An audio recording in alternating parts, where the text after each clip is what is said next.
Brian. I'm the founder and CEO of Daiquiri, and we make a technology called, thanks. We make a technology called, we call 4D.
The 4D, which is a storytelling medium that we've created, is a technology called augmented reality.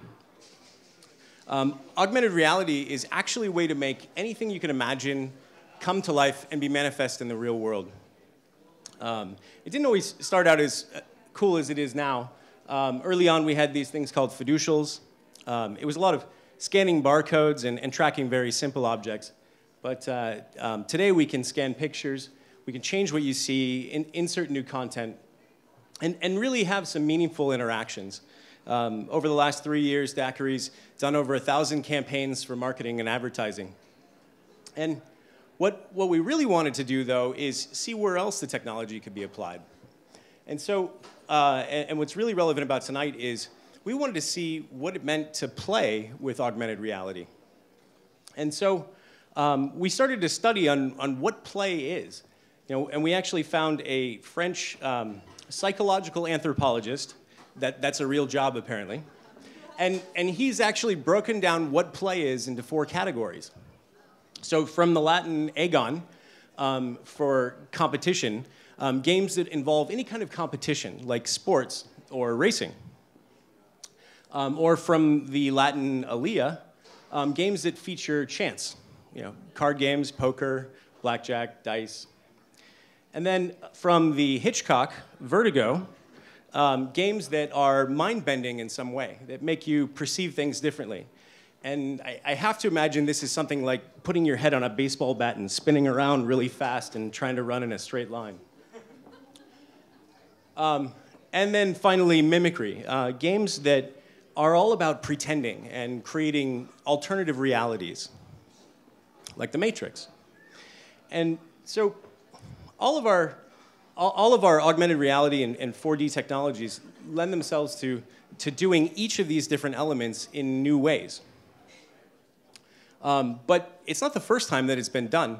And this is really interesting that we had a fantastic presenter before me talking about what was done at Disneyland, because at Disney was one of the first examples of augmented reality, albeit it was done through analog. So who here has been to the Haunted Mansion? Right, yeah. So I grew up in Southern California, and Haunted Mansion was one of my favorites. And what's so interesting about it is there's hundreds of different types of illusions there. Walt Disney was just an incredible inventor. And one of the illusions is my favorite is here you are in your doom buggy, and you're finishing out the ride, And here's the hitchhiking ghost. And the hitchhiking ghost, you see yourself in a mirror and you see that the hitchhiking ghost has jumped in. And this is pure augmented reality, except they do it in a different way. In fact, here's a spoiler alert. If you don't want to know how this ride works, go get a drink and stop paying attention. So what they do, no, I'm serious, I'm going to tell you how it works. So what they do is they've got these one-way mirrors and they've got a timing chain so that the ghosts go around in a circle and they line up perfectly with the doom buggy, and you see yourself and you see the ghost through the one-way mirror. It's genius. They did this in the 50s. Today we have the advantage of software that actually understands what you're looking at, so it's a little bit easier in some cases. Well, that's great. Now we know how play works. We've seen the history of augmented reality, but what else did we need to know? Well, while we were doing all of those campaigns the last couple of years, we learned a lot about what you should or shouldn't do with augmented reality itself. And we came up with the 5 commandments for designing user experience in augmented reality. The first one, don't ever show augmented reality on top of the same thing that's being represented in the augmented reality. So this is actually a very early version of the anatomy, which you can see the current version here. And when you put something on top of the same thing that's being represented, the user actually starts to see the difference between the two. It's like breaking the fourth wall in film. You take the user out of the experience because they're not connected. They start to look at the differences and say to themselves, well, why are there 2 faces? Why am I seeing 2 of things? Why are they not aligned? We replaced it with this scientific, futuristic-looking medical bed, and all of a sudden people stopped scrutinizing it, and they just had the experience. And it's actually a pretty cool one. So the second one's sound. Sound's more than half of the emotional experience. Without the right sound, you don't really connect to what you see. You can take one of the most iconic moments in film, and without sound, it's just not the same thing. It's like seeing your favorite movie from across the room at a bar, and because you don't see the sound, you're really just not connected to it. Yeah, wait, spoiler alert, she dies. So the same's true, though, if the sound's not right. You ever see this scene with... Anybody know this song? Yeah. So it's absolutely bizarre. When she starts getting stabbed to the music, this is awesome. It's like she's having a party.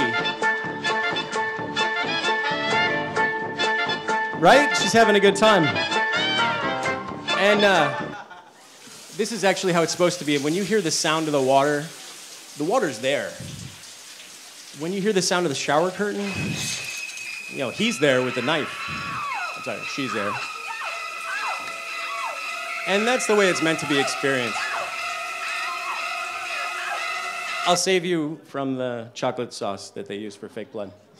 The third one's that you always have to respond to touch. Now, I mentioned that augmented reality is a way to manifest ideas in the real world. And ultimately, you'll just be able to reach out and touch them like they're there. Unfortunately, with the devices we use today, that's not possible. But what you can do is touch the screen. And everybody tries to touch the screen. Everybody tries to touch the screen. And when the screen doesn't respond, the users get really mad. And these ones are nice. The truth is, if they make a gesture, they're so used to the devices responding to a gesture. I know, never work with kids or animals. You know, when they make a gesture and there's no response at all, they think it's broken. All right, stop with the kids already. Come on. All right, so, I'm kidding. Number 4, let the viewer be the director. And that shouldn't be hard in this town. Everyone wants to be a director in Hollywood. So what was really interesting is in some mediums, like film or TV, the director actually tells you what you're going to look at. They show you, they frame the scene, they show you, they take you through the story. With augmented reality, it turns out the user's the director. And this is actually an example that we did about 2 years ago. And that's what they were talking about. Okay. It's very loud. So what it is we had an animator who'd never worked in 4D before. He made this example, this hat, and the star jumps out and the bunny jumps out, and they chase each other Looney Tunes style. And what happens is when you just look at it from one side, you see what the artist had in mind, and you kind of take the side of the bunny. And he'd made this scene where on the backside, the star takes on this persona of a spy, and he like hides up against the wall, and he kind of shuffles around. But he thought it would be out of view because in his previous experience, they all did pre-render. And you throw it into 4D, and all of a sudden the user can look around the back, and depending on what you were looking at, it changed the story. And so we stopped fighting it, and we realized that if you created a story that drew users in and then gave them things to explore, they were the best director of all. And then lastly is nothing should be static. So right now, augmented reality is very new. People who haven't seen it before, they get excited by floating a shoe on a page. In the early days of film, you would show a film of somebody hitting something with a hammer or a train going by. And that was really exciting because people didn't have a concept of what's a motion picture. There's these great, reel-to-reel movies of people watching a movie for the first time and the train's coming at them. And the screen is literally this big, and people are edging out of their seat, and the last minute they jump out of the way because there's no concept in their brain of a train coming at you, and you don't get out of the way. But the truth is, it didn't last very long. Film didn't become the medium it is today until somebody figured out you have to tell a story. They don't come back to that. It's very cool the first time. And the same thing relates to augmented reality with interactivity and motion and making things happen. Otherwise, it's just a gimmick. And so what do you get when you put all of those things together? Well, we started this exploration because we wanted to make a toy. We wanted to make a toy that was cool by itself and enhanced by 4D technology. And so you guys are going to be the first audience, literally the first outside of the company, that gets a sneak peek of our new product. And it'll be on Kickstarter later this month. And you can see it in person in the back. And here I give you the Daiquiri 4D chemistry blocks.